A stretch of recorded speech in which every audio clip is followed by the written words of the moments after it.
Hey guys, this is Ben, and welcome back to the channel. In this episode, we'll be exploring some rumors that are floating around this small region of Michigan. I've heard rumors about a number of abandoned vehicles deep down in Drummond Island and the Island Lake.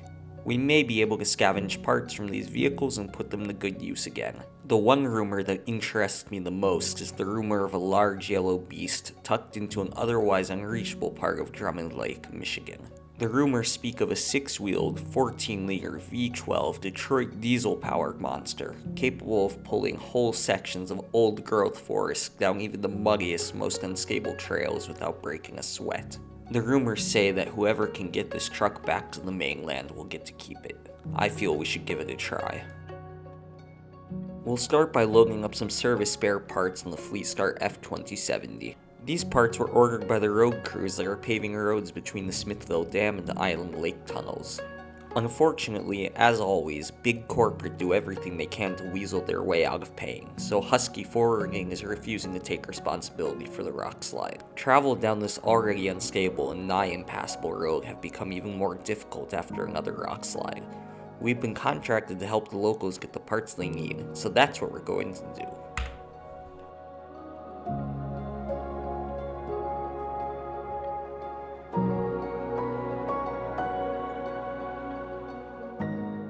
We'll stop at Greshel Gas for some much needed fuel. Always your last chance, Greshel Gas.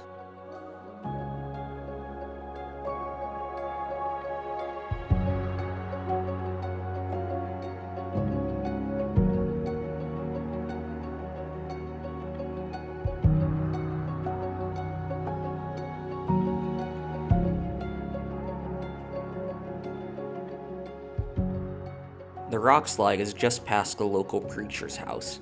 The mud isn't too bad, and the upgrades we made to the Fleetstar are being put to good use.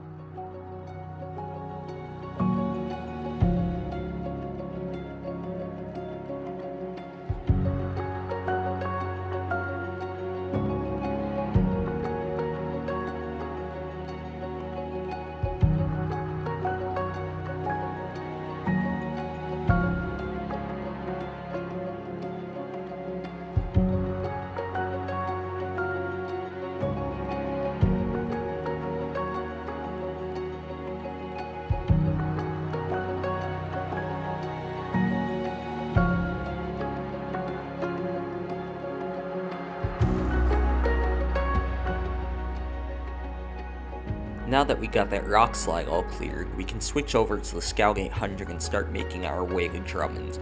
Thanks to our larger tires and our increased range from our jerry cans on our roof, we should be able to go as far as we want in one expedition.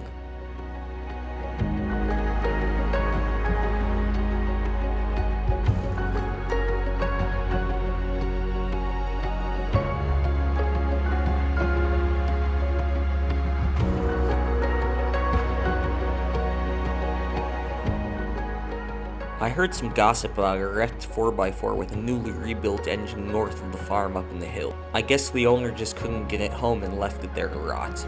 As they say, one man's trash is another man's treasure.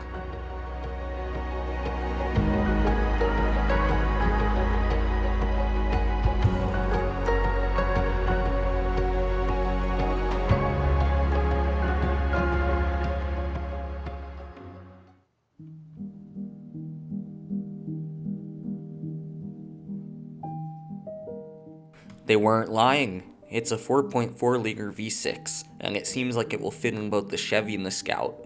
This sure is a find.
Next, I heard about an old rusty Rockwell front axle down by the river south of the dam. I'm not sure, but I think it might be of use when converting the white Western Star 4964 to all-wheel drive.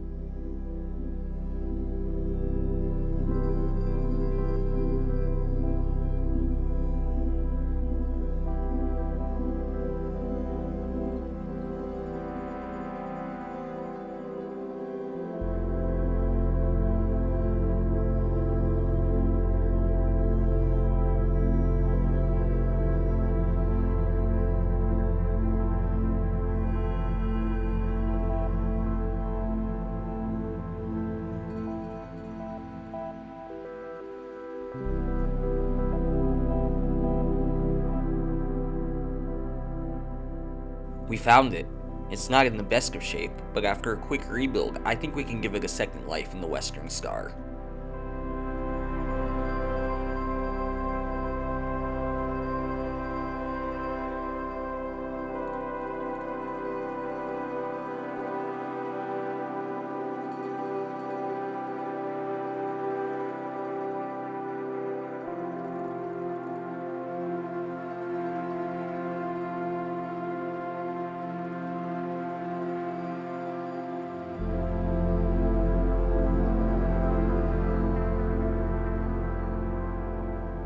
Next, I heard of an old Scout 800 frame stuck deep in the mud south of the quarry. I wonder if we can steal any parts of use off of it, as the owner obviously forgot about it a long time ago.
There it is. It seems there's some taller leaf springs and shocks on it. If we take those, we should be able to lift our Scout 800 a bit and fit some bigger tires on it. Free parts are free parts. Who are we to turn them down?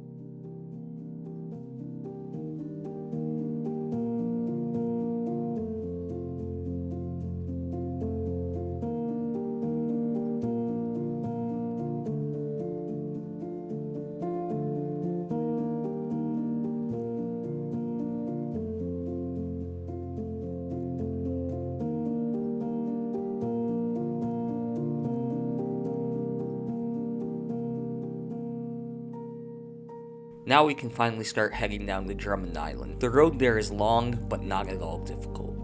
Thankfully, the town tries to maintain the roads between the Drummond Island and Black River tunnels.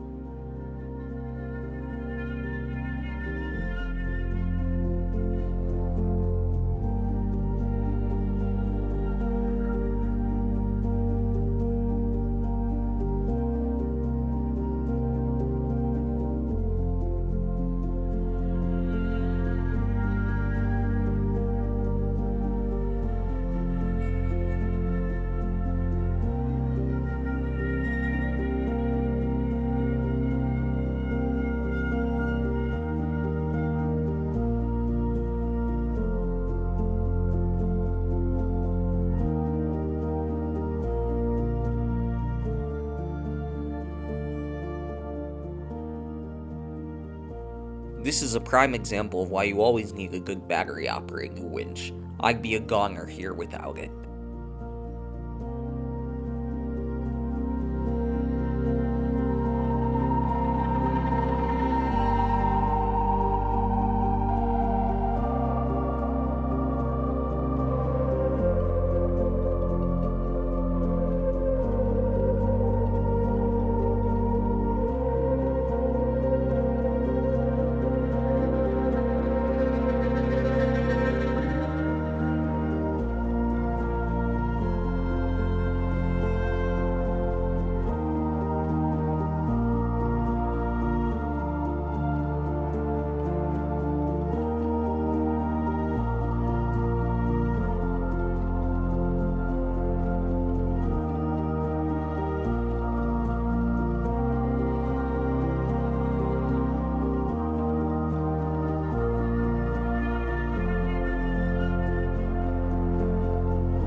While we're here, we might as well climb up the watchtower and take a look.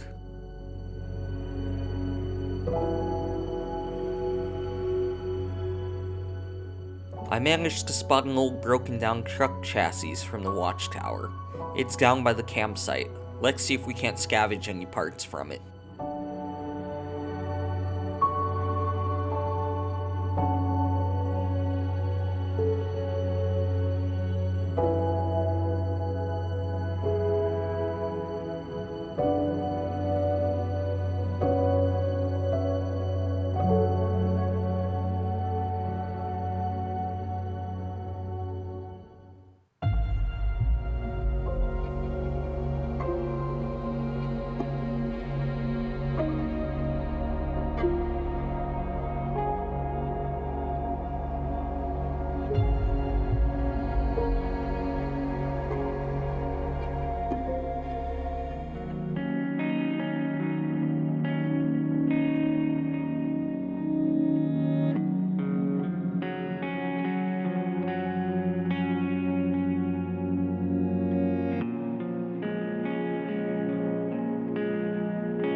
Looks like we can scavenge some leaf springs from the chassis. With a little bit of modification, they should fit onto the white western star and give it a little bit of a height boost.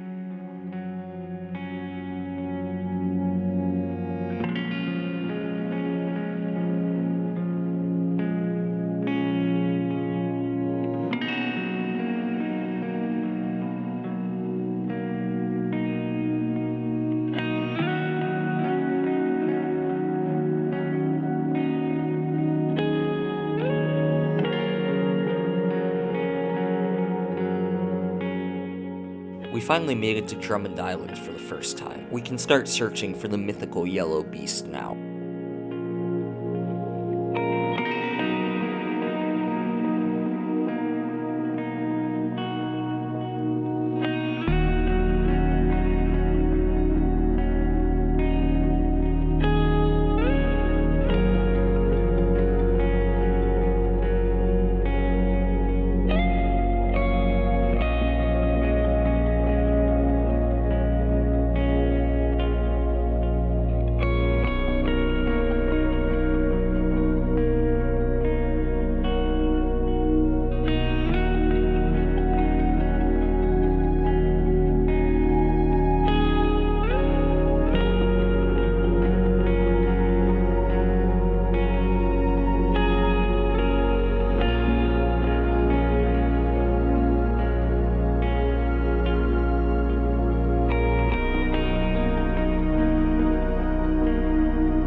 Unfortunately, just like in Black River, many of the roads are in disgusting states of disrepair. We'll have to come here later and see how we can help.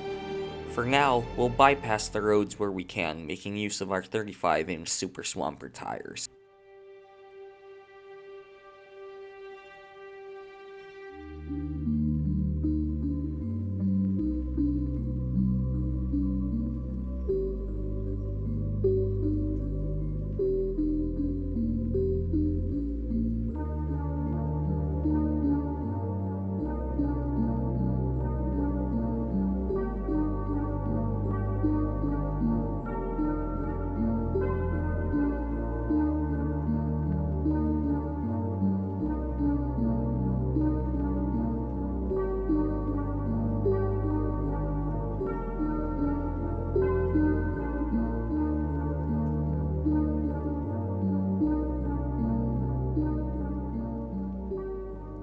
Thanks to our winch and some deft maneuvering, we get through the river with little to no effort, and we can continue on our journey.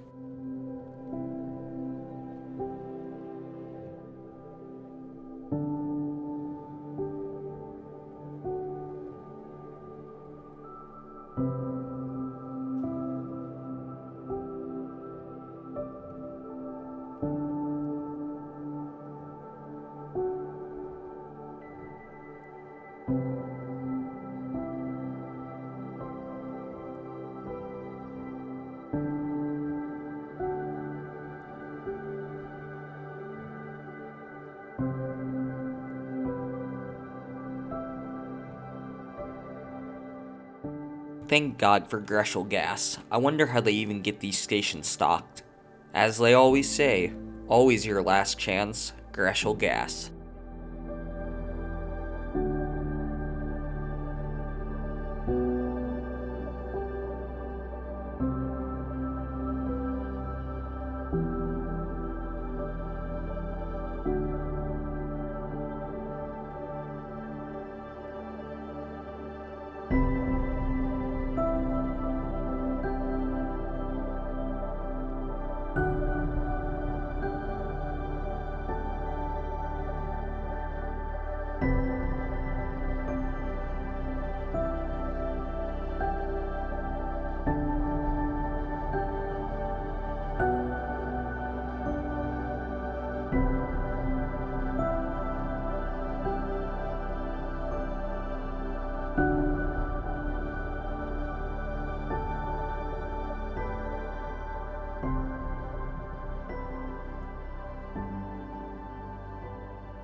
The rumors were true.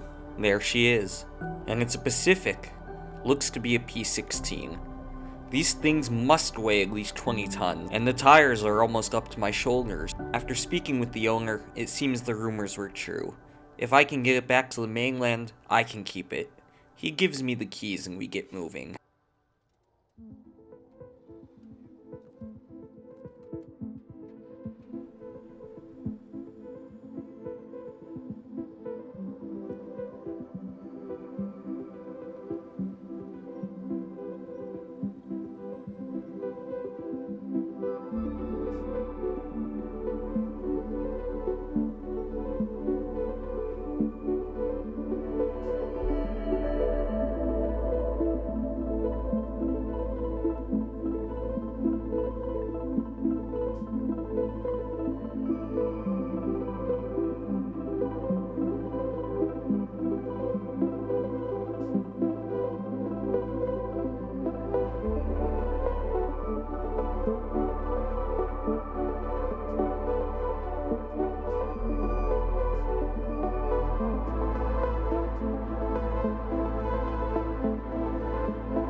beastly Pacific has no issues crossing the river, as if it wasn't even there. I could only imagine how this thing would destroy any path it came across if someone added a front axle for all-wheel drive. Its wider chassis does make driving it a little bit more difficult than other trucks, but for every plus comes a minus as well.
There's a watchtower not too far away, and I'm a sucker for looking at the landscape from up above, so let's go check it out in the Scout 800.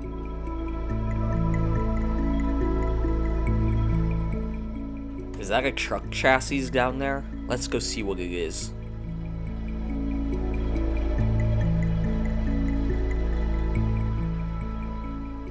Looks like there's a transfer case here. It's a General Motors NP205.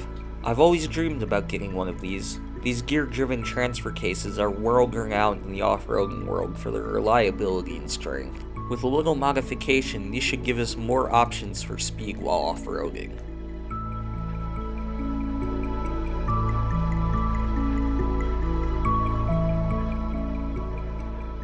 Let's get the Scout 800 hooked back up to the Pacific and head back home via Island Lake.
last piece of juicy gossip I heard about is that there's a few truck axles left abandoned not far from a watchtower to the southeast of the Drummond Island tunnel. I think it might be a good idea to go explore it, and we'll get to check out another watchtower at the same time. What could go wrong?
I wonder how someone got this fuel tank up here. I don't even want to know. But while we're here, we may as well use it.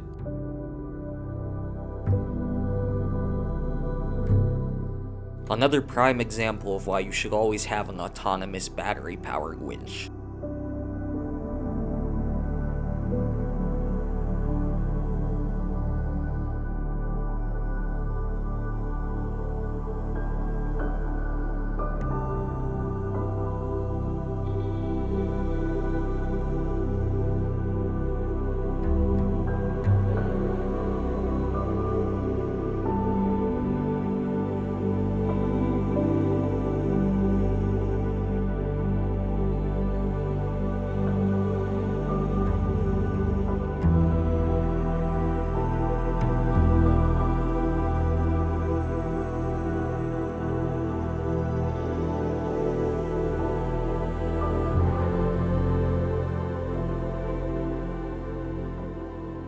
Looks like this Rockwell axle is the same as the one I picked up down by the river south of Smithville Dam, and it has a locker, and so do the other ones.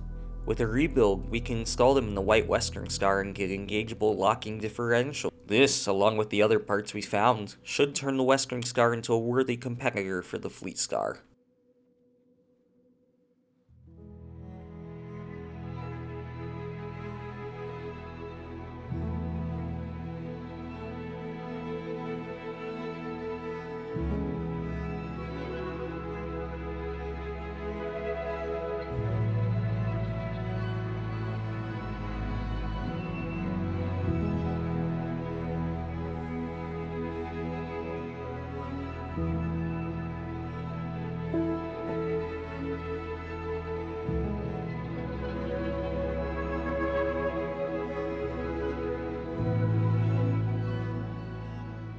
Now that we're back at the Pacific, I'll end the episode here. Thank you so much for watching. As always, I'm open to suggestions or feedback on the episode. This was Ben. I'll see y'all in the next episode.